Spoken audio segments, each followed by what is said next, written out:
ನಮಸ್ಕಾರ. ಮುಖ್ಯಾಂಶಗಳು.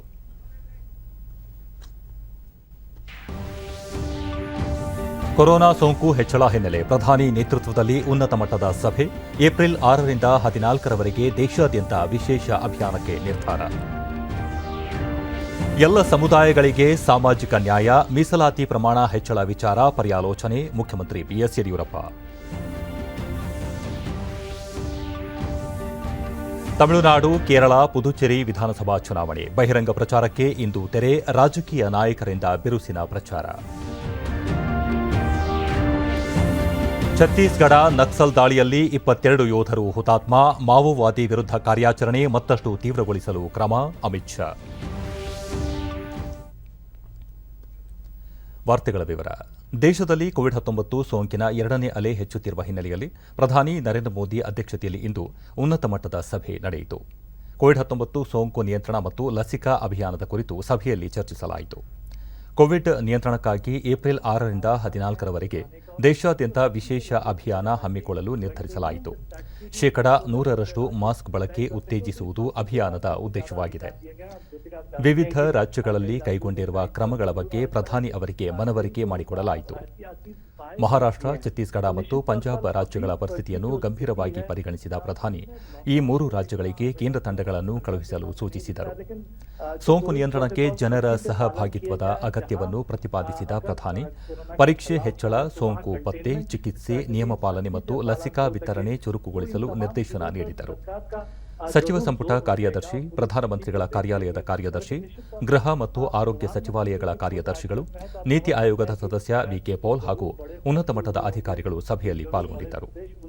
2 ದಿನಗಳ ಹಿಂದಷ್ಟೇ ಸಚಿವ ಸಂಪುಟ ಕಾರ್ಯದರ್ಶಿ ರಾಜೇಶ್ ಗೌಬಾ ನೇತೃತ್ವದಲ್ಲಿ ಉನ್ನತ ಮಟ್ಟದ ಪರಿಶೀಲನಾ ಸಭೆ ನಡೆಸಲಾಗಿತ್ತು.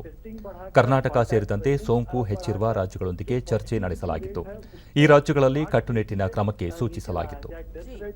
जो थोड़ा सा बढ़ा है उसको कम करने की कोशिश की जाए, तो इस पर बहुत ज्यादा सरकार का इस वक्त जोर है. ज्योतिका. बिल्कुल सुधाकर, अभी क्योंकि डॉक्टर्स पे कार्यक्रम जारी है और हम अभी एक्सपर्ट्स के साथ बात कर रहे थे, सभी डॉक्टर्स का भी ये कहना है कि जिस तरह से वैक्सीन आने के बाद लोगों में एक ढीला रवैया देखने को मिल रहा है कि अब वैक्सीन ದಾವಣಗೆರೆ ಜಿಲ್ಲೆಯ ಹರಿಹರ ತಾಲೂಕಿನ ಬೆಳ್ಳೂರು ಕಾಗಿನೆಲೆ ಮಹಾಸಂಸ್ಥಾನ ಕನಕ ಗುರುಪೀಠದ 5ನೇ ವಾರ್ಷಿಕೋತ್ಸವ ಸಮಾರಂಭಕ್ಕೆ ಮುಖ್ಯಮಂತ್ರಿ ಬಿಎಸ್ ಯಡಿಯೂರಪ್ಪ ಇಂದು ಚಾಲನೆ ನೀಡಿದರು. ಸಚಿವರಾದ ಕೆಎಸ್ ಈಶ್ವರಪ್ಪ, ಬಸವರಾಜ ಬೊಮ್ಮಾಯಿ, ಆರ್ ಶಂಕರ್, ಭೈರತಿ ಬಸವರಾಜ್, ಶಾಸಕರಾದ ರೇಣುಕಾಚಾರ್ಯ, ಎಸ್ವಿ ರಾಮಚಂದ್ರ, ಮಾಡಾಳು ವಿರೂಪಾಕ್ಷಪ್ಪ, ಮಾಜಿ ಶಾಸಕ ಎಚ್ಎಂ ರೇವಣ್ಣ ಸೇರಿದಂತೆ ಅನೇಕ ಮುಖಂಡರು ಭಾಗಿಯಾದರು. ಇದೇ ವೇಳೆ ವಿದ್ಯಾರ್ಥಿ ನಿಲಯ ಹಾಗೂ ದೇವಾಲಯ ಕಟ್ಟಡಗಳನ್ನು ಲೋಕಾರ್ಪಣೆ ಮಾಡಲಾಯಿತು. ಬಳಿಕ ಮುಖ್ಯಮಂತ್ರಿ ಕುರುಬ ಸಮಾಜವನ್ನು ಪರಿಶಿಷ್ಟ ಪಂಗಡಕ್ಕೆ ಸೇರಿಸಬೇಕು ಎಂಬ ಬೇಡಿಕೆ ಹಿನ್ನೆಲೆಯಲ್ಲಿ ಈಗಾಗಲೇ ಸುಪ್ರೀಂ ಕೋರ್ಟ್ ನಿವೃತ್ತ ನ್ಯಾಯಾಧೀಶರ ಸಮಿತಿ ನೇಮಕ ಮಾಡಿ ಅಧ್ಯಯನ ವರದಿ ಆಹ್ವಾನಿಸಲಾಗಿದೆ. ಮೀಸಲಾತಿ ಪ್ರಮಾಣ ಹೆಚ್ಚಳವಾದಾಗ ಮಾತ್ರ ಸಮುದಾಯಗಳ ಬೇಡಿಕೆಗಳನ್ನು ಪರಿಹರಿಸಲು ಸಾಧ್ಯವಾಗುತ್ತದೆ. ಎಲ್ಲ ಸಮುದಾಯಗಳಿಗೂ ಸಾಮಾಜಿಕ ನ್ಯಾಯ ಒದಗಿಸಲು ಸರ್ಕಾರ ಬದ್ಧವಾಗಿದ್ದು, ಕುರುಬ ಸಮಾಜದ ಅಭಿವೃದ್ಧಿಗೆ 35 ಕೋಟಿ ರೂಪಾಯಿಗಳ ವಿಶೇಷ ಅನುದಾನವನ್ನು ಒದಗಿಸುವುದಾಗಿ ಭರವಸೆ ನೀಡಿದರು. ಮೀಸಲಾತಿಯನ್ನ 50% ಹೆಚ್ಚು ಮಾಡಬೇಕು ಅಂತ ಹೇಳಿ ನಮ್ಮ ಸರ್ಕಾರ, ಉಳಿದ ಎಲ್ಲ ಸರ್ಕಾರಗಳು ಸುಪ್ರೀಂ ಕೋರ್ಟ್ಗೆ ಅಫಿಡವಿಟ್ ಅನ್ನು ಸಲ್ಲಿಸಿದ್ದೇವೆ. ಮಾಜಿ ಅಡ್ವೊಕೇಟ್ ಜನರಲ್, ಹಾಲಿ ಅಡ್ವೊಕೇಟ್ ಜನರಲ್ ಎಲ್ಲರ ಜೊತೆ ಚರ್ಚೆ ಮಾಡಿ ಮೀಸಲಾತಿಯನ್ನು ಜಾಸ್ತಿ ಮಾಡಿದಾಗ ಮಾತ್ರ, ನಾವು 50ಕ್ಕಿಂತ ಜಾಸ್ತಿ ಆದಾಗ ಮಾತ್ರ ಬೇರೆಯವ್ರಿಗೆ ಅನುಕೂಲ ಮಾಡಿಕೊಡೋಕೆ ಸಾಧ್ಯ ಆಗುತ್ತೆ. ಸುಪ್ರೀಂ ಕೋರ್ಟ್ ಸಹ ಇದನ್ನು ಪರಿಗಣಿಸುವ ನಿಟ್ಟಿನಲ್ಲಿ ಈಗಾಗಲೇ ಚರ್ಚೆಗಳು ಪ್ರಾರಂಭ ಆಗಿದ್ದು, ಸುಪ್ರೀಂ ಕೋರ್ಟ್ ಮುಂದೆ ಸಹ ನಮ್ಮ ವಾದವನ್ನು ಮಂಡನೆ ಮಾಡಿದ್ದೇವೆ. ಬಸವರಾಜ ಬೊಮ್ಮಾಯಿ, ರಾಜ್ಯದಲ್ಲಿ ಮೀಸಲಾತಿ ವಿಶೇಷ ಪರಿಗಣನೆಗಾಗಿ ಪಂಚಮಸಾಲಿ, ಕುರುಬ ಮತ್ತು ವಾಲ್ಮೀಕಿ ಸಮಾಜಗಳು ಬೇಡಿಕೆ ಇಟ್ಟಿದ್ದು, ಸಮರ್ಪಕ ಚರ್ಚೆ ಮತ್ತು ಅಧ್ಯಯನ ವರದಿ ಆಧರಿಸಿ ಕ್ರಮ ಕೈಗೊಳ್ಳಲು ಸರ್ಕಾರ ಬದ್ಧವಾಗಿದೆ ಎಂದು ತಿಳಿಸಿದರು. 7% ಆಗಬೇಕು, ಈ ಹಾಲಮತ್ ಸಮಾಜ ಎಸ್ಟಿಗೆ ಸೇರಬೇಕು ಮತ್ತು ಬೇರೆ ಯಾರು ಹಿಂದೂಗಳಿಲ್ಲ ಅವರು ಹಿಂದೂಗೆ 2Aದಲ್ಲಿ ಸೇರಬೇಕು. ಹಲವಾರು ಸಮಾಜಗಳು ಹಿಂದೂ ವರ್ಗಕ್ಕೆ ಸೇರಬೇಕನ್ನುವಂಥ ಅರ್ಜಿಗಳನ್ನು ಕೊಟ್ಟಿದ್ದಾರೆ. ಇವೆಲ್ಲವೂ ಈಡೇರಬೇಕಾದ್ರೆ ಇದರ ಮೂಲ ಎಲ್ಲಿದೆ ಅಂತಂದ್ರೆ, ನಮ್ಮ ಮೀಸಲಾತಿಯ ಮಿತಿ ಏನಿದೆ 50% ಅನ್ನೋದನ್ನ, ಇದನ್ನ ನಾವು 50ಕ್ಕಿಂತ ಹೆಚ್ಚನ್ನು ನಾವು ಮಾಡಿದಾಗ ಮಾತ್ರ ಈ ಎಲ್ಲ ಸಮಾಜಕ್ಕೆ ನ್ಯಾಯ ಸಿಗ್ತದೆ ಅಂತ ಆ ಮೂಲ ಎಲ್ಲಿದೆ ಅದನ್ನೇ ಸರಿಪಡಿಸುವ ಸಲುವಾಗಿ ಸನ್ಮಾನ್ಯ ಮುಖ್ಯಮಂತ್ರಿಗಳು ಆ ನಿಲುವನ್ನು ತೆಗೆದುಕೊಂಡು ಈಗಾಗಲೇ ಸುಪ್ರೀಂ ಕೋರ್ಟ್ ಮುಂದೆ ನಾವು ಅಫಿಡೇವಿಟ್ ಅನ್ನು ಹಾಕಿದ್ದೇವೆ. ತಮಿಳುನಾಡು, ಕೇರಳ ಮತ್ತು ಪುದುಚೇರಿ ವಿಧಾನಸಭಾ ಚುನಾವಣೆ ಹಾಗೂ ಪಶ್ಚಿಮ ಬಂಗಾಳ ಮತ್ತು ಅಸ್ಸಾಂನ 3ನೇ ಹಂತದ ಚುನಾವಣೆಯ ಬಹಿರಂಗ ಪ್ರಚಾರಕ್ಕೆ ಇಂದು ಸಂಜೆ ತೆರೆ ಬೀಳಲಿದೆ. ಏಪ್ರಿಲ್ 6ರಂದು ಈ ರಾಜ್ಯಗಳಲ್ಲಿ ಮತದಾನ ನಡೆಯಲಿದೆ. 4 ರಾಜ್ಯಗಳ ಹಾಗೂ 1 ಕೇಂದ್ರಾಡಳಿತ ಪ್ರದೇಶದ ಎಲ್ಲ ಪ್ರಮುಖ ರಾಜಕೀಯ ಪಕ್ಷಗಳ ನಾಯಕರು ಮತದಾರರ ಮನವೊಲಿಕೆಗೆ ಅಂತಿಮ ಕಸರತ್ತು ನಡೆಸುತ್ತಿದ್ದಾರೆ. ಗೃಹ ಸಚಿವ ಅಮಿತ್ ಶಾ ಅಸ್ಸಾಂನ ಬಾರ್ಪೇಟಾದಲ್ಲಿ ರ್ಯಾಲಿ ನಡೆಸಿ ಭಾರತೀಯ ಜನತಾ ಪಕ್ಷ ಸಬ್ಕಾ ಸಾಥ್ ಸಬ್ಕಾ ವಿಕಾಸ್ ಸಬ್ಕಾ ವಿಶ್ವಾಸ್ ಮಂತ್ರದಲ್ಲಿ ನಂಬಿಕೆ ಇರಿಸಿದೆ ಎಂದರು. ಬಿಜೆಪಿ ರಾಷ್ಟ್ರಾಧ್ಯಕ್ಷ ಜೆಪಿ ನಡ್ಡಾ ಇಂದು ತಮಿಳುನಾಡು, ಪುದುಚೇರಿಗಳಲ್ಲಿ ಪ್ರಚಾರ ನಡೆಸಲಿದ್ದಾರೆ. ಹಣಕಾಸು ಸಚಿವೆ ನಿರ್ಮಲಾ ಸೀತಾರಾಮನ್ ಕೇರಳದ 3 ಕಡೆ ರೋಡ್ ಶೋ ನಡೆಸಲಿದ್ದಾರೆ. ಈ ರಾಜ್ಯಗಳಲ್ಲಿ ಮುಕ್ತ ಹಾಗೂ ನ್ಯಾಯಸಮ್ಮತ ಚುನಾವಣೆಗೆ ಚುನಾವಣಾ ಆಯೋಗ ಸಕಲ ಸಿದ್ಧತೆಗಳನ್ನು ಮಾಡಿಕೊಂಡಿದ್ದು ವ್ಯಾಪಕ ಬಂದೋಬಸ್ತ್ ಕೈಗೊಂಡಿದೆ. ತಮಿಳುನಾಡಿನ 234 ವಿಧಾನಸಭಾ ಕ್ಷೇತ್ರ, ಕೇರಳದ 140 ಮತ್ತು ಪುದುಚೇರಿಯ 30 ವಿಧಾನಸಭಾ ಕ್ಷೇತ್ರಗಳಿಗೆ ಒಂದೇ ಹಂತದಲ್ಲಿ ಮಂಗಳವಾರ ಮತದಾನ ನಡೆಯಲಿದೆ. ಅಸ್ಸಾಂ ಮತ್ತು ಪಶ್ಚಿಮ ಬಂಗಾಳದಲ್ಲಿ 3ನೇ ಹಂತದಲ್ಲಿ ಕ್ರಮವಾಗಿ 40 ಹಾಗೂ 31 ವಿಧಾನಸಭಾ ಕ್ಷೇತ್ರಗಳಲ್ಲಿ मतदान ನಡೆಯಲಿದೆ. 6 तारीख को होने वाले मतदान के लिए प्रचार का काम जोरों पर है, में जमकर प्रचार कर रहा है. गठबंधन के नेता न केवल AIADMK की सरकार पर निशाना साध रहे हैं, तो साथ ही ಕೇಂದ್ರ ಆರೋಗ್ಯ ಮತ್ತು ಕುಟುಂಬ ಕಲ್ಯಾಣ ಸಚಿವ ಡಾ ಹರ್ಷವರ್ಧನ್ ಅಪರೂಪದ ಕಾಯಿಲೆಗಳ ಕುರಿತ ರಾಷ್ಟ್ರೀಯ ನೀತಿ 2021ಕ್ಕೆ ಅನುಮೋದನೆ ನೀಡಿದ್ದಾರೆ. ಈ ನೀತಿಯ ದಾಖಲೆಯನ್ನು ಆರೋಗ್ಯ ಮತ್ತು ಕುಟುಂಬ ಕಲ್ಯಾಣ ಸಚಿವಾಲಯದ ವೆಬ್ಸೈಟ್ನಲ್ಲಿ ಅಪ್ಲೋಡ್ ಮಾಡಲಾಗಿದೆ. ಕೆಲವು ವರ್ಷಗಳಿಂದೀಚೆಗೆ ನಾನಾ ಭಾಗಿದಾರರು ಅಪರೂಪದ ಕಾಯಿಲೆಗಳ ನಿರ್ವಹಣೆ ಮತ್ತು ನಿಯಂತ್ರಣಕ್ಕೆ ಸಮಗ್ರ ನೀತಿ ಅವಶ್ಯಕತೆ ಇದೆ ಎಂದು ಬೇಡಿಕೆ ಒಡ್ಡಿದ್ದರು. ಆಲ್ಜಿಮರ್ಸ್, ಆಟಿಸಂ, ಹಿಮೋಫಿಲಿಯಾದಂತಹ ಅಪರೂಪದ ಕಾಯಿಲೆಗಳ ವಲಯ ಅತ್ಯಂತ ಸಂಕೀರ್ಣ ಮತ್ತು ವಿವಿಧ ಸ್ವರೂಪದ್ದಾಗಿದ್ದು, ಅಪರೂಪದ ಕಾಯಿಲೆಗಳ ಕುರಿತು ಮುನ್ನೆಚ್ಚರಿಕೆ, ಚಿಕಿತ್ಸೆ ಮತ್ತು ನಿರ್ವಹಣೆ ಬಹುಬಗೆಯ ಸವಾಲುಗಳನ್ನು ಒಡ್ಡಿದೆ.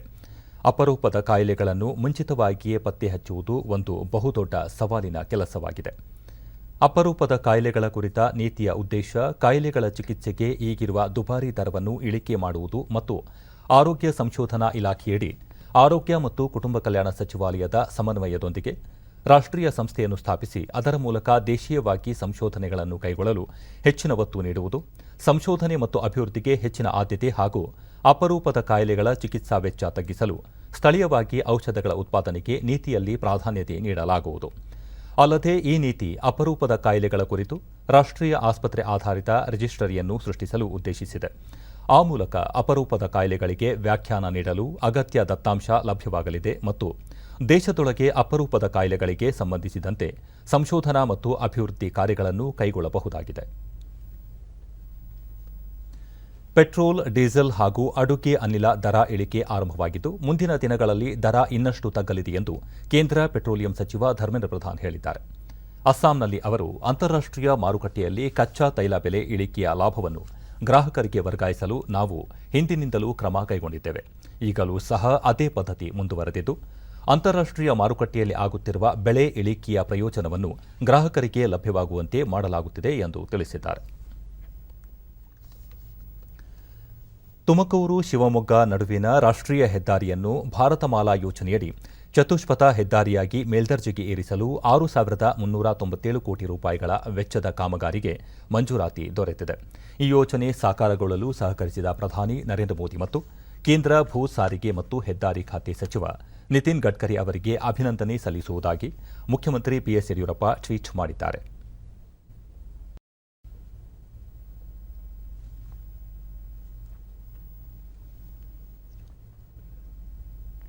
ಈ ರಸ್ತೆ ಅಭಿವೃದ್ಧಿಯಿಂದ ಬಯಲು ಸೀಮೆ ಮತ್ತು ಮಲೆನಾಡಿನ ನಡುವೆ ತ್ವರಿತ ಸಂಪರ್ಕಕ್ಕೆ ಅನುಕೂಲವಾಗಲಿದ್ದು, ಕಾಮಗಾರಿ ಶೀಘ್ರ ಪೂರ್ಣಗೊಳ್ಳಲಿ ಎಂದು ಅವರು ಆಶಿಸಿದ್ದಾರೆ. ಕೋವಿಡ್-19 ಸೋಂಕಿನ 2ನೇ ಅಲೆ ರಾಜ್ಯದಲ್ಲಿ ತೀವ್ರಗೊಳ್ಳುತ್ತಿರುವ ಹಿನ್ನೆಲೆಯಲ್ಲಿ 1 ರಿಂದ 9ನೇ ತರಗತಿ ಮಕ್ಕಳಿಗೆ ಪರೀಕ್ಷೆ ನಡೆಸಬೇಕೇ ಬೇಡವೇ ಎಂಬ ಕುರಿತು ಚರ್ಚೆ ನಡೆಸಲು ಪ್ರಾಥಮಿಕ ಮತ್ತು ಪ್ರೌಢಶಿಕ್ಷಣ ಇಲಾಖೆ ನಾಳೆ ಸಭೆ ಕರೆದಿದೆ. ಶಿಕ್ಷಣ ಸಚಿವ ಎಸ್ ಸುರೇಶ್ ಕುಮಾರ್ ಅಧ್ಯಕ್ಷತೆಯಲ್ಲಿ ನಡೆಯಲಿರುವ ಸಭೆಯಲ್ಲಿ ಶಿಕ್ಷಣ ತಜ್ಞರು, ಖಾಸಗಿ ಶಾಲಾ ಸಂಘಟನೆಗಳ ಪ್ರತಿನಿಧಿಗಳು ಹಾಗೂ ಅಧಿಕಾರಿಗಳು ಭಾಗವಹಿಸಲಿದ್ದಾರೆ. ಸಭೆಯಲ್ಲಿ ಲಿಖಿತ ಪರೀಕ್ಷೆ ನಡೆಸುವುದು ಅಥವಾ ಮೌಲ್ಯಾಂಕನ ಪರೀಕ್ಷೆ ನಡೆಸಿ ಮುಂದಿನ ತರಗತಿ ತೇರ್ಗಡೆ ಮಾಡುವ ಕುರಿತು ನಿರ್ಧಾರ ಕೈಗೊಳ್ಳಲಾಗುವುದು. ಚಿಕ್ಕಬಳ್ಳಾಪುರ ಜಿಲ್ಲೆಯಲ್ಲಿ ಎರಡನೇ ಅಲೆಯ ಕೋವಿಡ್-19 ಪ್ರಕರಣಗಳ ಸಂಖ್ಯೆ ಹೆಚ್ಚಾಗದಂತೆ ಜಿಲ್ಲಾಡಳಿತ ಬಿಗಿ ಕ್ರಮಗಳನ್ನು ಕೈಗೊಂಡಿದೆ. ಸಾರ್ವಜನಿಕ ಸ್ಥಳಗಳಲ್ಲಿ ಮಾಸ್ಕ್ ಧರಿಸದ, ವ್ಯಕ್ತಿಗತ ಅಂತರ ಕಾಯ್ದುಕೊಳ್ಳದ ನಾಗರಿಕರಿಗೆ ಮಾರ್ಷಲ್ಗಳ ಮೂಲಕ ದಂಡ ವಿಧಿಸಲಾಗುತ್ತಿದೆ. ತಾಲೂಕು ಹಾಗೂ ಜಿಲ್ಲಾ ಆಸ್ಪತ್ರೆಗಳಲ್ಲಿ ಹಿರಿಯ ನಾಗರಿಕರು ಸೇರಿದಂತೆ 45 ವರ್ಷ ಮೀರಿದ ಜನರಿಗೆ ಕೋವಿಡ್ ಲಸಿಕೆ ನೀಡಲಾಗುತ್ತಿದ್ದು, ಸುರಕ್ಷತಾ ಕ್ರಮಗಳನ್ನು ಕಟ್ಟುನಿಟ್ಟಾಗಿ ಪಾಲಿಸುವಂತೆ ಸಾರ್ವಜನಿಕರಿಗೆ ಜಾಗೃತಿ ಮೂಡಿಸಲಾಗುತ್ತಿದೆ.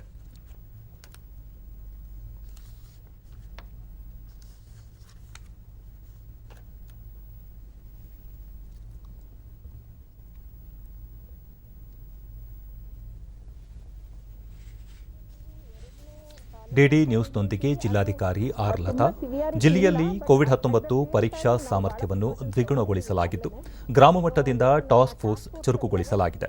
ಪ್ರತಿಯೊಬ್ಬರೂ ವ್ಯಕ್ತಿಗತ ಅಂತರ, ಮಾಸ್ಕ್ ಧರಿಸುವುದನ್ನು ಕಡ್ಡಾಯಗೊಳಿಸಲಾಗಿದೆ. ಜನರು ಸ್ವಯಂ ಪ್ರೇರಿತರಾಗಿ ಲಸಿಕೆ ಪಡೆದುಕೊಳ್ಳಬೇಕು ಎಂದು ಮನವಿ ಮಾಡಿದರು. ಸಿಂಪ್ಟಮ್ಸ್ ಬಂದ್ರೆ ಅಥವಾ ಈ ಜ್ವರ ಬಂದ್ರೆ ತಕ್ಷಣ ಟೆಸ್ಟ್ ಮಾಡೋದು, ಮತ್ತು ಇವಾಗ ನಾವು ಡಬಲ್ ಮಾಡಿದೀವಿ. ನಮ್ಮ ಏನು ಟೆಸ್ಟಿಂಗ್ ಇದೆ 1,500 ಇದ್ದದ್ದು ಈಗ 3,000 ಮಾಡಿದ್ದೀವಿ. ನಾವು ಡಬಲ್ ಮಾಡಿದ್ದೀವಿ ಟೆಸ್ಟ್ನ, ಸೊ ದಟ್ ಬೇಗ ಟ್ರ್ಯಾಕ್ ಮಾಡ್ಬೋದು. ಟ್ರ್ಯಾಕ್ ಮಾಡೋದ್ರಿಂದ ಬೇಗ ಜಾಸ್ತಿ ಸ್ಪ್ರೆಡ್ ಆಗೋದನ್ನು ಕಡಿಮೆ ಮಾಡೋದು ಮತ್ತು ಅನಾಹುತ ಆಗೋದನ್ನು ಕಡಿಮೆ ಮಾಡ್ಬೋದು ಅಂತ. ಸೊ ಆ್ಯಸ್ ಆಫ್ ನಾವು ನಮ್ಮ ಜಿಲ್ಲೆನಲ್ಲಿ ಭಾಳ ಕಂಟ್ರೋಲ್ನಲ್ಲಿದೆ. ಸೊ ಅದನ್ನು ಮತ್ತೆ ಜನ ಕೂಡ ರಿಲ್ಯಾಕ್ಸ್ ಆಗಬಾರ್ದು. ನನ್ನ ಪ್ರಕಾರ ಏನೇ ಕಂಟ್ರೋಲ್ನಲ್ಲಿದ್ದರೂ ನಮ್ಮ ಒಂದು ಹುಷಾರಿನಲ್ಲಿ ಇರಲೇಬೇಕು, ಮಾಸ್ಕ್ ಹಾಕ್ಕೊಳ್ಳೇಬೇಕು. That is the only thing ಯಾವ್ದು ನಮಗೆ ಹೆಲ್ಪ್ ಮಾಡೋಕ್ಕೆ ಸಾಧ್ಯ. ಆದಷ್ಟು ಸ್ವಲ್ಪ ಸೋಷಿಯಲ್ ಡಿಸ್ಟೆನ್ಸಿಂಗ್ ಮೇಂಟೈನ್ ಮಾಡಬೇಕು. Mask is the best thing.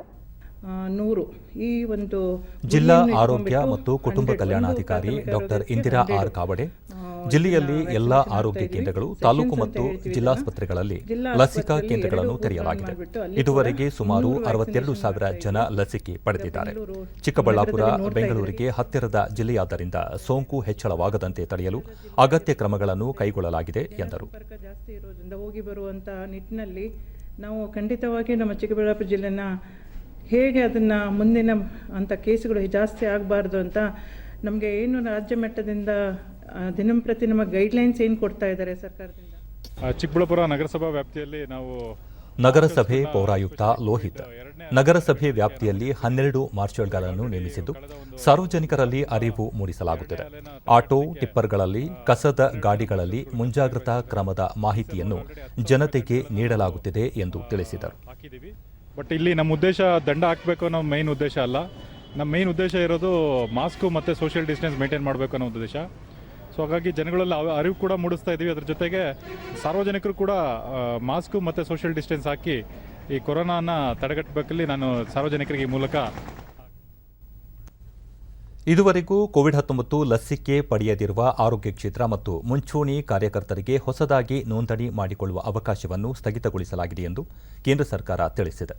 ಈ ಕುರಿತು ಮಾಹಿತಿ ನೀಡಿರುವ ಕೇಂದ್ರ ಆರೋಗ್ಯ ಸಚಿವಾಲಯದ ಕಾರ್ಯದರ್ಶಿ ರಾಜೇಶ್ ಭೂಷಣ್, ಅರ್ಹರಿದ್ದು ಲಸಿಕೆ ಪಡೆಯದಿರುವ ಆರೋಗ್ಯ ಮತ್ತು ಮುಂಚೂಣಿ ಕಾರ್ಯಕರ್ತರ ಹೆಸರುಗಳನ್ನು ಕೋವಿಡ್-19 ನಿಯಮ ಉಲ್ಲಂಘನೆ ಮಾಡಿರುವ ಪಟ್ಟಿಯಲ್ಲಿ ಸೇರ್ಪಡೆಗೊಳಿಸಲಾಗುವುದು ಎಂದು ಹೇಳಿದ್ದಾರೆ. ರಾಜ್ಯ ಸರ್ಕಾರ ಮತ್ತು ಕೇಂದ್ರಾಡಳಿತ ಪ್ರದೇಶಗಳಿಗೆ ಈ ಬಗ್ಗೆ ಪತ್ರ ಬರೆದಿದೆ. ತಜ್ಞರ ತಂಡ ನೀಡಿರುವ ಶಿಫಾರಸಿನ ಅನ್ವಯ ತಕ್ಷಣದಿಂದ ಜಾರಿಗೆ ಬರುವಂತೆ ಈ ನಿರ್ಧಾರ ಕೈಗೊಳ್ಳಲಾಗಿದೆ ಎಂದು ತಿಳಿಸಿದ್ದಾರೆ. ದೇಶದಲ್ಲಿ ಕೋವಿಡ್-19 ಲಸಿಕಾ ಕಾರ್ಯಕ್ರಮ ಜನವರಿ 16ರಿಂದ ಆರಂಭವಾಗಿದ್ದು, ಪ್ರಥಮ ಹಂತದಲ್ಲಿ ಆರೋಗ್ಯ ಕ್ಷೇತ್ರದ ಕಾರ್ಯಕರ್ತರಿಗೆ ಲಸಿಕೆ ನೀಡಲಾಗಿತ್ತು. ಫೆಬ್ರವರಿ 2ರಿಂದ ಮುಂಚೂಣಿ ಕಾರ್ಯಕರ್ತರಿಗೆ ಲಸಿಕೆ ಪಡೆದುಕೊಳ್ಳುವ ಅವಕಾಶ ನೀಡಲಾಗಿತ್ತು. ದೇಶದಲ್ಲಿ ನಡೆಯುತ್ತಿರುವ ಕೋವಿಡ್-19 ಲಸಿಕಾ ಅಭಿಯಾನದಲ್ಲಿ ಈವರೆಗೆ 7,59,00,000ಕ್ಕೂ ಅಧಿಕ ಮಂದಿಗೆ ಕೋವಿಡ್-19 ಲಸಿಕೆ ಹಾಕಲಾಗಿದೆ. ರಾಷ್ಟ್ರವ್ಯಾಪಿ ನಡೆಯುತ್ತಿರುವ ಲಸಿಕೀಕರಣ ಅಭಿಯಾನದ 78ನೇ ದಿನವಾದ ನಿನ್ನೆ ಸಂಜೆಯ ವೇಳೆಗೆ ಸುಮಾರು 27,38,000 ಡೋಸ್ ಲಸಿಕೆಯನ್ನು ಹಾಕಲಾಗಿದೆ. ಅತ್ಯಲ್ಪ ಅವಧಿಯಲ್ಲೇ 7,60,00,000ಕ್ಕೂ ಅಧಿಕ ಮಂದಿಗೆ ಲಸಿಕೆ ನೀಡಿದ ಕೀರ್ತಿ ಭಾರತಕ್ಕಿದೆ. ದೇಶದಲ್ಲಿ ಕಳೆದ ಜನವರಿ 16ರಂದು ಆರೋಗ್ಯ ಕಾರ್ಯಕರ್ತರಿಗೆ ಲಸಿಕೆ ನೀಡುವ ಅಭಿಯಾನ ಆರಂಭವಾಯಿತು. ಫೆಬ್ರವರಿ 2ರಿಂದ ಮುಂಚೂಣಿ ಕಾರ್ಯಕರ್ತರಿಗೆ ಮತ್ತು ಮಾರ್ಚ್ 1ರಿಂದ 60 ವರ್ಷ ಮೇಲ್ಪಟ್ಟವರಿಗೆ ಲಸಿಕೆ ನೀಡಲಾಗುತ್ತಿದೆ. ಇದೀಗ ಏಪ್ರಿಲ್ 1ರಿಂದ 45 ವರ್ಷ ಮೇಲ್ಪಟ್ಟ ಎಲ್ಲರಿಗೂ ಕೋವಿಡ್ ಲಸಿಕೆ ನೀಡಲಾಗುತ್ತಿದೆ.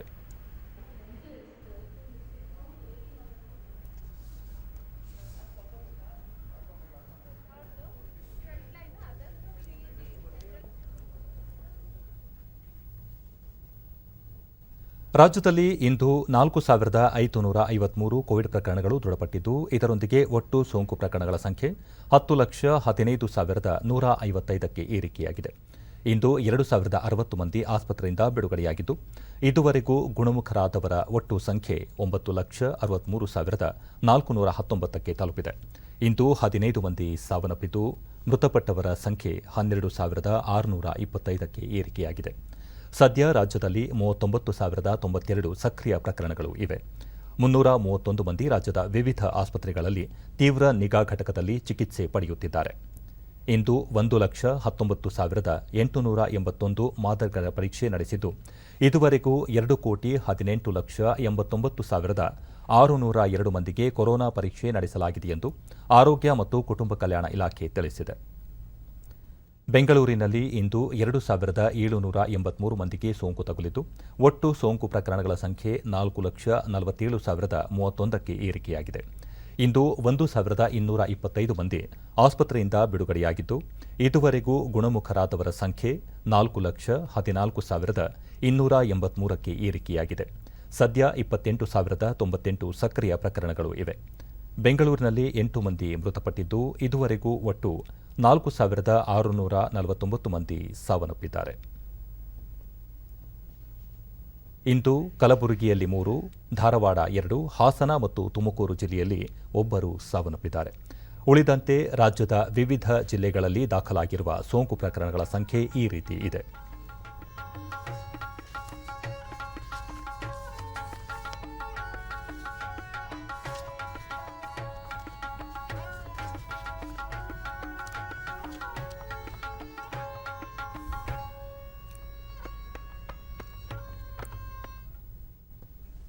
ದೇಶದಲ್ಲಿ ಕಳೆದ 24 ಗಂಟೆಗಳಲ್ಲಿ 93,249 ಹೊಸ ಕೋವಿಡ್-19 ಪ್ರಕರಣಗಳು ಬೆಳಕಿಗೆ ಬಂದಿವೆ.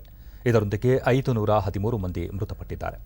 ದೇಶದಲ್ಲಿ ಒಟ್ಟು ಸೋಂಕಿತರ ಸಂಖ್ಯೆ 1,24,85,590ಕ್ಕೆ ಏರಿಕೆಯಾಗಿದೆ ಎಂದು ಕೇಂದ್ರ ಆರೋಗ್ಯ ಸಚಿವಾಲಯ ತಿಳಿಸಿದೆ. ಇದುವರೆಗೆ 1,16,29,289 ಮಂದಿ ಗುಣಮುಖರಾಗುವುದರೊಂದಿಗೆ ಚೇತರಿಕೆ ಪ್ರಮಾಣ ಶೇಕಡ 93.14ಕ್ಕೆ ಏರಿಕೆಯಾಗಿದೆ. ಒಟ್ಟು 6,91,597 ಸಕ್ರಿಯ ಪ್ರಕರಣಗಳಿದ್ದು, ಶೇಕಡ 5.54ರಷ್ಟಿದೆ. ಇದುವರೆಗೆ 1,64,623 ಮಂದಿ ಮೃತಪಟ್ಟಿದ್ದು, ಈ ಪ್ರಮಾಣ ಶೇಕಡ 1.32ರಷ್ಟಿದೆ. ಕೇಂದ್ರ ಸರ್ಕಾರದ ಸ್ಟ್ಯಾಂಡ್ ಅಪ್ ಇಂಡಿಯಾ ಯೋಜನೆಯಡಿ ಇದುವರೆಗೆ 25,000 ಕೋಟಿ ರೂಪಾಯಿ ಸಾಲ ಸೌಲಭ್ಯ ನೀಡಲಾಗಿದೆ. ಕೇಂದ್ರ ವಾರ್ತಾ ಇಲಾಖೆ ಈ ಕುರಿತು ಮಾಹಿತಿ ನೀಡಿದ್ದು, ಒಟ್ಟಾರೆ 1,14,000ಕ್ಕೂ ಅಧಿಕ ಖಾತೆಗಳಿಗೆ ಸಾಲ ಮಂಜೂರು ಮಾಡಲಾಗಿದೆ. ಸ್ಟ್ಯಾಂಡ್ ಅಪ್ ಇಂಡಿಯಾ ಯೋಜನೆ ಅಡಿ ಪರಿಶಿಷ್ಟ ಜಾತಿ, ಪರಿಶಿಷ್ಟ ವರ್ಗ ಹಾಗೂ ಮಹಿಳೆಯರಿಗೆ ಉದ್ಯಮ ಸ್ಥಾಪನೆಗೆ ನೆರವು ನೀಡಲಾಗುತ್ತಿದೆ. 18 ವರ್ಷ ಮೇಲ್ಪಟ್ಟ ಅರ್ಹರು ಸಾಲ ಸೌಲಭ್ಯ ಪಡೆಯಬಹುದಾಗಿದೆ.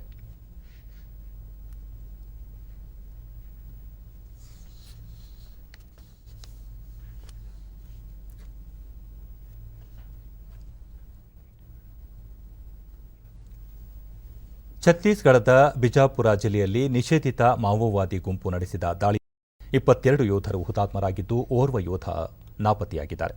ನಿನ್ನೆ ತರೈಮ್ ವಲಯದ ಅರಣ್ಯದಲ್ಲಿ ಶೋಧ ಕಾರ್ಯಾಚರಣೆ ಹಮ್ಮಿಕೊಂಡಿದ್ದ ವೇಳೆ ನಕ್ಸಲರು ಯೋಧರ ಮೇಲೆ ದಾಳಿ ನಡೆಸಿದ್ದರು. ಬಿಜಾಪುರ ಜಿಲ್ಲಾ ಮೀಸಲು ಪಡೆ ಹಾಗೂ ಸಿಆರ್ಪಿಎಫ್ನ ಯೋಧರು ಹುತಾತ್ಮರಾಗಿದ್ದಾರೆ ಎಂದು ಜಿಲ್ಲಾ ಪೊಲೀಸ್ ವರಿಷ್ಠಾಧಿಕಾರಿ ತಿಳಿಸಿದ್ದಾರೆ. ಇಬ್ಬರು ನಕ್ಸಲರನ್ನು ಯೋಧರು ಹೊಡೆದುರುಳಿಸಿದ್ದಾರೆ.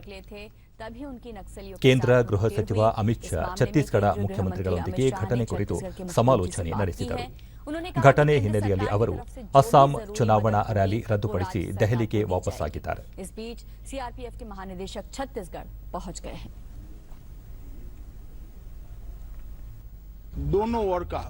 ಯೋಧರ ಬಲಿದಾನ ವ್ಯರ್ಥವಾಗಲು ಬಿಡುವುದಿಲ್ಲ. ನಕ್ಸಲ್ ವಿರುದ್ಧದ ಕಾರ್ಯಾಚರಣೆ ಇನ್ನಷ್ಟು ತೀವ್ರವಾಗಿ ಮುಂದುವರಿಯಲಿದೆ ಎಂದು ಹೇಳಿದ್ದಾರೆ.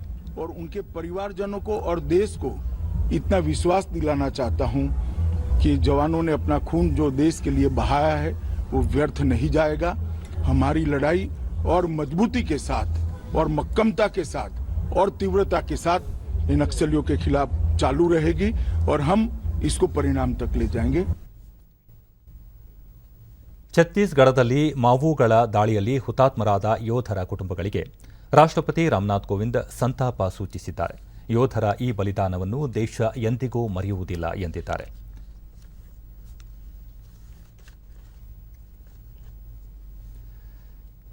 ಪ್ರಧಾನಿ ನರೇಂದ್ರ ಮೋದಿ ತಮ್ಮ ಟ್ವೀಟ್ ಸಂದೇಶದಲ್ಲಿ ಹುತಾತ್ಮರಾದ ದಿಟ್ಟ ಯೋಧರ ತ್ಯಾಗವನ್ನು ಎಂದಿಗೂ ಮರೆಯಲು ಸಾಧ್ಯವಿಲ್ಲ ಎಂದು ತಿಳಿಸಿದ್ದಾರೆ. ಅಲ್ಲದೆ ಘಟನೆಯಲ್ಲಿ ಗಾಯಗೊಂಡಿರುವ ಯೋಧರು ಶೀಘ್ರ ಗುಣಮುಖರಾಗಲಿ ಎಂದು ಆಶಿಸಿದ್ದಾರೆ. ರಕ್ಷಣಾ ಸಚಿವ ರಾಜನಾಥ್ ಸಿಂಗ್ ಮಡಿದ ಯೋಧರಿಗೆ ಶ್ರದ್ಧಾಂಜಲಿ ಅರ್ಪಿಸಿದ್ದಾರೆ.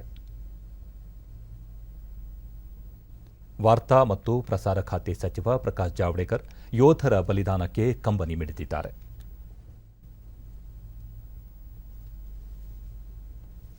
ಬಿಜೆಪಿ ರಾಷ್ಟ್ರಾಧ್ಯಕ್ಷ ಜೆಪಿ ನಡ್ಡಾ ಛತ್ತೀಸ್ಗಢದಲ್ಲಿ ನಡೆದ ನಕ್ಸಲ್ ದಾಳಿಯನ್ನು ಖಂಡಿಸಿದ್ದಾರೆ. ಚೆನ್ನೈನಲ್ಲಿ ಸುದ್ದಿಗೋಷ್ಠಿ ನಡೆಸಿದ ಅವರು, ಯೋಧರ ತ್ಯಾಗ ವ್ಯರ್ಥವಾಗಲು ಬಿಡುವುದಿಲ್ಲ. ಸರ್ಕಾರ ಘಟನೆಯನ್ನು ಗಂಭೀರವಾಗಿ ಪರಿಗಣಿಸಿದ್ದು, ಗೃಹ ಸಚಿವರು ತಮ್ಮ ಚುನಾವಣಾ ಪ್ರಚಾರ ಮೊಟಕುಗೊಳಿಸಿ ವಾಪಸ್ಸಾಗಿದ್ದಾರೆ ಎಂದರು. Home Minister has taken this issue very seriously. He has cut short his campaign and he is back in Delhi, and meeting is going on and suitable action will be taken. Bharat Bangladesh Shantir Ogroshena 2021 military ಸಮರಾಭ್ಯಾಸ ಇಂದಿನಿಂದ ಆರಂಭವಾಗಿದೆ.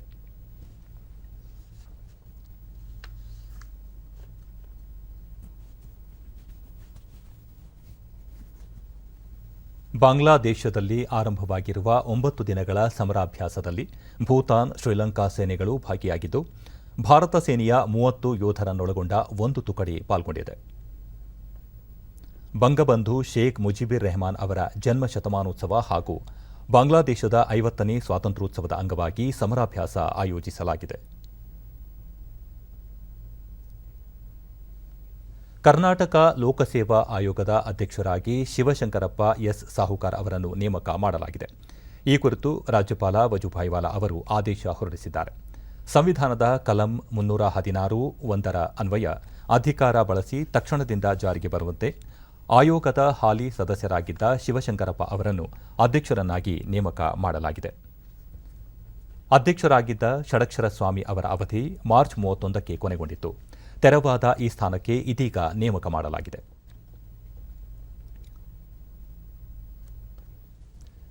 ಬೇಸಿಗೆಯ ಬಿಸಿಲ ಝಳಕ್ಕೆ ಹಲವರು ಹೈರಾಣಾಗುವುದು ಸರ್ವೇ ಸಾಮಾನ್ಯ. ಈ ಸಂದರ್ಭದಲ್ಲಿ ಕೆಲವರು ತಂಪು ಪಾನೀಯಗಳ ಮೊರೆ ಹೋದರೆ ಹಲವರು ತಣ್ಣೀರಿನ ಮೇಲೆ ಅವಲಂಬಿತರಾಗಿರುತ್ತಾರೆ. ದಿನದಿಂದ ದಿನಕ್ಕೆ ತಾಪಮಾನ ಹೆಚ್ಚಾಗುತ್ತಿದ್ದು, ಜನರು ದಾಹ ಹಿಂಗಿಸಿಕೊಳ್ಳಲು ಮಡಿಕೆ ನೀರಿನ ಮೇಲೆ ಅವಲಂಬಿತವಾಗಿದ್ದಾರೆ. ಈ ಹಿನ್ನೆಲೆಯಲ್ಲಿ ಅರಮನೆ ನಗರಿ ಮೈಸೂರಿನಲ್ಲಿ ಮಡಿಕೆಗಳಿಗೆ ಬೇಡಿಕೆ ಹೆಚ್ಚಾಗುತ್ತಿದೆ. ಜಿಲ್ಲೆಯ ವಿವಿಧೆಡೆ ಕಲ್ಲಂಗಡಿ ಹಣ್ಣು, ಎಳನೀರು, ತಂಪು ಪಾನೀಯಗಳಿಗೆ ಇರುವ ಬೇಡಿಕೆಯಂತೆ ಮಡಿಕೆಗಳಿಗೂ ಬೇಡಿಕೆ ಹೆಚ್ಚಾಗಿದೆ. ಮಡಿಕೆ ತಯಾರಿಕೆಯ ಕುಂಬಾರರು ಮೈಸೂರಿನ ಹಲವೆಡೆ ಮಡಿಕೆ ಮಾರಾಟದಿಂದ ತಮ್ಮ ಜೀವನೋಪಾಯ ನಡೆಸುತ್ತಿದ್ದಾರೆ. ಈ ಮಧ್ಯೆ ಬೇರೆ ರಾಜ್ಯಗಳಿಂದ ಆಗಮಿಸಿರುವ ಮಡಿಕೆ ತಯಾರಕರು ಸ್ಥಳಗಳಲ್ಲಿಯೇ ಗುಣಮಟ್ಟದ ಮಡಿಕೆಗಳನ್ನು ತಯಾರಿಸುತ್ತಿರುವುದು ವಿಶೇಷವಾಗಿದೆ.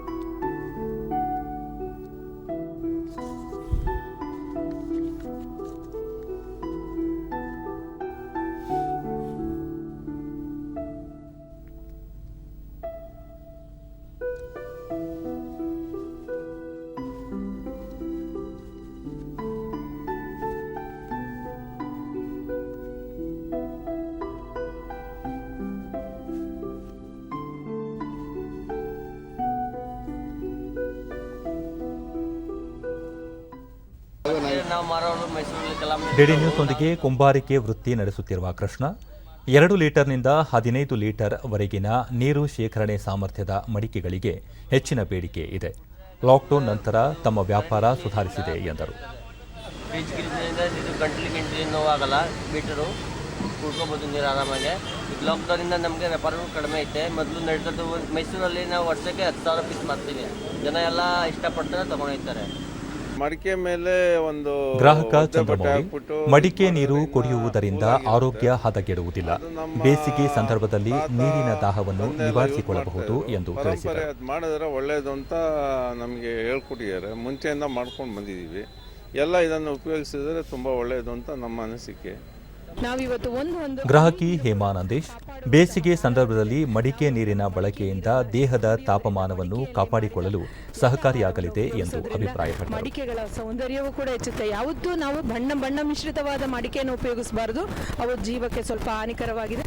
ನಮ್ಮ ಶುದ್ಧವಾದ ಜೇಡಿಮಣ್ಣು ಅದು ಕೆಂಪು ಕಲರ್ ಇರುವ ಮಣ್ಣನ್ನು ನಾವು ಉಪಯೋಗಿಸಿ ಮಾಡಿದಂತಹ ಮಡಿಕೆಯಲ್ಲಿ ನಾವು ಶುದ್ಧ ನೀರನ್ನು ಕುಡಿಯಬಹುದು. ಚಿತ್ರದುರ್ಗ ಜಿಲ್ಲೆ ಚಳ್ಳಕೆರೆ ತಾಲೂಕಿನ ಕೇಡಿಕೋಟೆ ಗ್ರಾಮದ ರೈತ ರವಿಕುಮಾರ್ ತಮ್ಮ ಜಮೀನಿನಲ್ಲಿ ಮಳೆ ಕೊಯ್ಲು ವಿಧಾನ ಅಳವಡಿಸಿಕೊಂಡು ಕೃಷಿ ಹಾಗೂ ತೋಟಗಾರಿಕೆ ಬೆಳೆ ಬೆಳೆದು ಇತರೆ ರೈತರಿಗೆ ಮಾದರಿಯಾಗಿದ್ದಾರೆ. ಈ ಹಿಂದೆ ಮಳೆ ಆಶ್ರಿತ ಬೆಳೆ ಬೆಳೆದು ನಿರೀಕ್ಷಿತ ಫಸಲು ಕಾಣದೆ ಆತಂಕಗೊಂಡಿದ್ದ ಅವರು ಇದೀಗ ತಮ್ಮ 53 ಎಕರೆ ಅಚ್ಚುಕಟ್ಟು ಜಮೀನಿನಲ್ಲಿ ಕೃಷಿ ಹೊಂಡದ ಮೂಲಕ ನೀರು ಸಂಗ್ರಹಣೆ ಮಾಡುತ್ತಿದ್ದಾರೆ.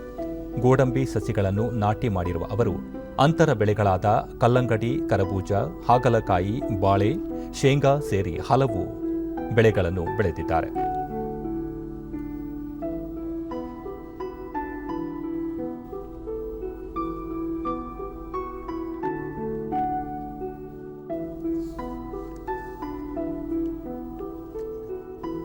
ಇದರಿಂದ ಮಾನ್ಯ ಪ್ರಧಾನಮಂತ್ರಿ ಡಿಡಿ ನ್ಯೂಸ್ ಜೊತೆ ರೈತ ರವಿಕುಮಾರ್ ರಾಷ್ಟ್ರೀಯ ತೋಟಗಾರಿಕಾ ಅಭಿಯಾನದಲ್ಲಿ 4 ಲಕ್ಷ ಸಹಾಯಧನ ಪಡೆದು ಸಮುದಾಯ ಕೃಷಿ ಹೊಂಡ ನಿರ್ಮಿಸಿಕೊಂಡಿದ್ದೇನೆ. ಮುಂದಿನ ದಿನಗಳಲ್ಲಿ ದಾಳಿಂಬೆ, ಮೋಸಂಬಿ ಸೇರಿದಂತೆ ಮತ್ತಿತರ ಬೆಳೆ ಬೆಳೆಯುವ ಉದ್ದೇಶವಿದೆ ಎಂದರು. ನಮಗೆ ಸಬ್ಸಿಡಿ 4 ಲಕ್ಷ ಬಂದಿತ್ತು. ಅದರ ಜೊತೆಗೆ ನನ್ನ ಸ್ವಲ್ಪ ಹಣವನ್ನು ಹಾಕಿ ನಾನು ಕೃಷಿ ಹೊಂಡ ದೊಡ್ಡದಾಗೆ ಮಾಡಿದ್ದೀನಿ. ಆದರೆ ಅದರಿಂದ ತುಂಬ ಅನುಕೂಲಗಳಿದ್ದಾವೆ.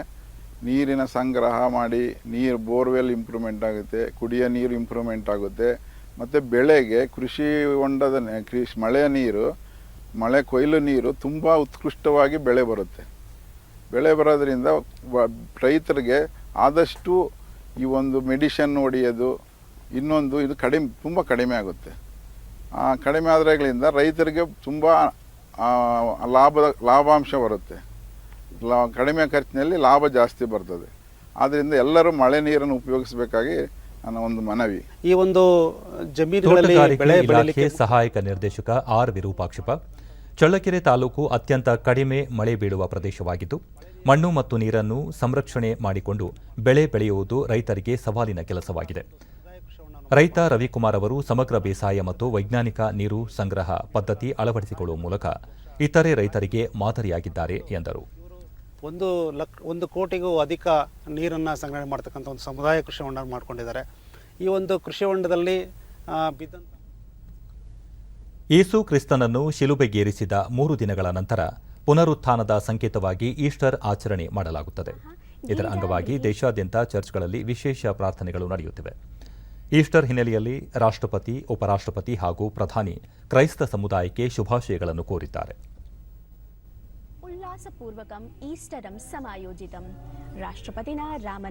ರಾಷ್ಟ್ರಪತಿ ರಾಮನಾಥ್ ಕೋವಿಂದ್ ತಮ್ಮ ಟ್ವೀಟ್ ಸಂದೇಶದಲ್ಲಿ ಯೇಸು ಕ್ರಿಸ್ತ ಮಾನವೀಯತೆ, ತ್ಯಾಗ, ಅನುಕಂಪ ಮತ್ತು ಸತ್ಯದ ಸಂಕೇತ ಮತ್ತು ಅವರ ಜೀವನ ಶಾಂತಿ, ಪ್ರೀತಿ ಹಾಗೂ ಭ್ರಾತೃತ್ವವನ್ನು ಕಲಿಸುತ್ತದೆ. ಆ ಮೌಲ್ಯಗಳನ್ನು ಅನುಸರಿಸುವ ಮೂಲಕ ಸಮಾಜದಲ್ಲಿ ಸೌಹಾರ್ದತೆ ಹಾಗೂ ಪ್ರೀತಿ ಬಾಂಧವ್ಯವನ್ನು ಮತ್ತಷ್ಟು ಬಲವರ್ಧನೆಗೊಳಿಸಬೇಕಾಗುತ್ತದೆ. ರಾಷ್ಟ್ರದಲ್ಲಿ ಸಂತೋಷ ಮತ್ತು ಸಮೃದ್ಧಿಯನ್ನು ಹೆಚ್ಚಿಸಬೇಕಾಗಿದೆ ಎಂದು ಹೇಳಿದ್ದಾರೆ. ಉಪರಾಷ್ಟ್ರಪತಿ ಎಂ ವೆಂಕಯ್ಯನಾಯ್ಡು ತಮ್ಮ ಸಂದೇಶದಲ್ಲಿ ಯೇಸು ಕ್ರಿಸ್ತ ಮನುಕುಲದ ಉಳಿವಿಗಾಗಿ ಹೋರಾಡಿದರು. ಪ್ರೀತಿ, ಶಾಂತಿ, ಅನುಕಂಪ ಮತ್ತು ಕ್ಷಮಾಗುಣದ ವನ್ನು ತೋರಿಸಿಕೊಟ್ಟಿದ್ದಾರೆ. ಈ ಹಬ್ಬ ನಮ್ಮ ಜೀವನದಲ್ಲಿ ಉತ್ತಮ ಆರೋಗ್ಯ, ಶಾಂತಿ ಮತ್ತು ಸೌಹಾರ್ದತೆ ನೆಲೆಸುವಂತೆ ಮಾಡಲಿ ಎಂದು ಹೇಳಿದ್ದಾರೆ. ಪ್ರಧಾನಿ ನರೇಂದ್ರ ಮೋದಿ ತಮ್ಮ ಟ್ವೀಟ್ ಸಂದೇಶದಲ್ಲಿ ಈಸ್ಟರ್ ಹಬ್ಬಕ್ಕೆ ಶುಭ ಕೋರಿ ಯೇಸು ಕ್ರಿಸ್ತನ ಬೋಧನೆಗಳನ್ನು ನಾವು ಸ್ಮರಿಸಬೇಕಾಗಿದೆ. ಸಾಮಾಜಿಕ ಸಬಲೀಕರಣಕ್ಕೆ ಅವರು ಒತ್ತು ನೀಡಿದ್ದು ವಿಶ್ವದ ಸಹಸ್ರಾರು ಮಂದಿಗೆ ಪ್ರೇರಣೆಯಾಗಿದ್ದಾರೆ ಎಂದರು.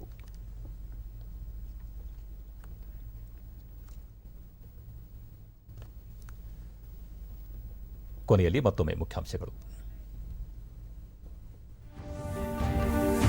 ಕೊರೋನಾ ಸೋಂಕು ಹೆಚ್ಚಳ ಹಿನ್ನೆಲೆ ಪ್ರಧಾನಿ ನೇತೃತ್ವದಲ್ಲಿ ಉನ್ನತ ಮಟ್ಟದ ಸಭೆ. ಏಪ್ರಿಲ್ 6ರಿಂದ 14ರವರೆಗೆ ದೇಶಾದ್ಯಂತ ವಿಶೇಷ ಅಭಿಯಾನಕ್ಕೆ ನಿರ್ಧಾರ. ಎಲ್ಲ ಸಮುದಾಯಗಳಿಗೆ ಸಾಮಾಜಿಕ ನ್ಯಾಯ, ಮೀಸಲಾತಿ ಪ್ರಮಾಣ ಹೆಚ್ಚಳ ವಿಚಾರ ಪರ್ಯಾಲೋಚನೆ. ಮುಖ್ಯಮಂತ್ರಿ ಬಿಎಸ್ ಯಡಿಯೂರಪ್ಪ. ತಮಿಳುನಾಡು, ಕೇರಳ, ಪುದುಚೇರಿ ವಿಧಾನಸಭಾ ಚುನಾವಣೆ ಬಹಿರಂಗ ಪ್ರಚಾರಕ್ಕೆ ಇಂದು ತೆರೆ. ರಾಜಕೀಯ ನಾಯಕರಿಂದ ಬಿರುಸಿನ ಪ್ರಚಾರ. ಛತ್ತೀಸ್ಗಢ ನಕ್ಸಲ್ ದಾಳಿಯಲ್ಲಿ 22 ಯೋಧರು ಹುತಾತ್ಮ. ಮಾವೋವಾದಿ ವಿರುದ್ಧ ಕಾರ್ಯಾಚರಣೆ ಮತ್ತಷ್ಟು ತೀವ್ರಗೊಳಿಸಲು ಕ್ರಮ. ಅಮಿತ್ ಶಾ. ನಮ್ಮ ವಾರ್ತಾ ಪ್ರಸಾರವನ್ನು ನೀವು ಡಿಡಿ ಚಂದನ ನ್ಯೂಸ್ ಯೂಟ್ಯೂಬ್ ಚಾನೆಲ್ನಲ್ಲೂ ವೀಕ್ಷಿಸಬಹುದು. ವೀಕ್ಷಕರೇ, ಸರಿಯಾದ ಕ್ರಮದಲ್ಲಿ ತಪ್ಪದೇ ಮಾಸ್ಕ್ ಧರಿಸಿ. ನೀವು ಸುರಕ್ಷಿತವಾಗಿರುವುದರೊಂದಿಗೆ ನಿಮ್ಮವರನ್ನು ಸುರಕ್ಷಿತವಾಗಿರಿಸಿ. ನಮ್ಮ ಮುಂದಿನ ವಾರ್ತಾ ಪ್ರಸಾರ ರಾತ್ರಿ 9 ಗಂಟೆಗೆ ಡಿಡಿ ಚಂದನದಲ್ಲಿ. ನಮಸ್ಕಾರ.